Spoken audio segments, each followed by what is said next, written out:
That's a great question, because if you do follow me along, like I have a passion for sharpening mower blades. It's the craziest thing, but there is a gap in the market where I live. I'm not going to talk about where y'all live, but between like a premier blade sharpening service and then just hitting it with an angle grinder. And it's amazing the arguments you can get into people about like balancing a mower blade, or like, oh, you don't need to do that. I ain't had a spindle break in 30 years. Well, whatever, that's great for you. I have found, time tested, that if you take the time and you clean the mower blade, you sharpen it appropriately, repair it if it got, nicks and dings and stuff in the cutting edge, and balance it, you're going to get a premium quality cut. And in a super competitive industry, which is, let's just talk about maintenance, not hardscaping and all that stuff, because every Tom, Dick, and Harry with a push mower can cut grass, let's face it, okay? So I always ask myself, what can I do to set myself apart from the Chuck in the truck, even though I was the Chuck in the truck?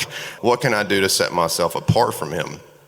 And that was the quality of my mower blade. I've even looked at my neighbor's yard, because my neighbor had their yard cut by somebody that wasn't me. She didn't like my price, whatever.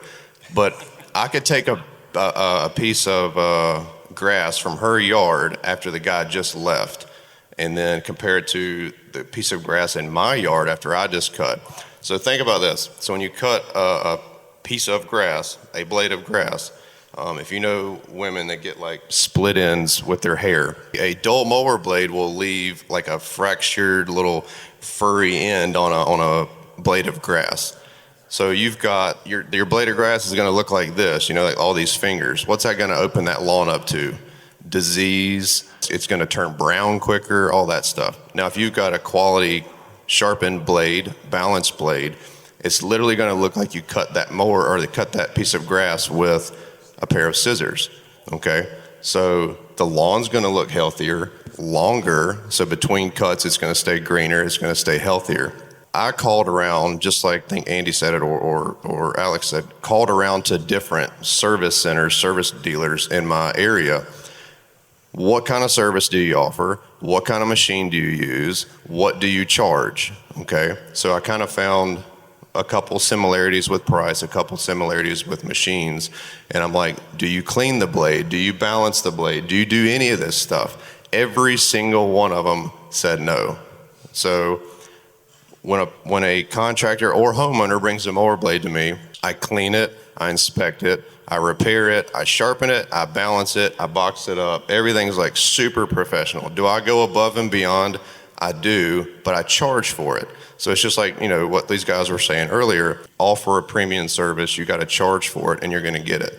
Is everybody going to bring their mower blades to me? No, because there's the guy that think, hey, I can hit my mower blade with an angle grinder and be done and back to business. My rebuttal to that is, when you get your car serviced, when you get your truck serviced, your wheels on those vehicles spin at like a high RPM going down the roadway. And if it's not balanced, what happens? You just start shaking.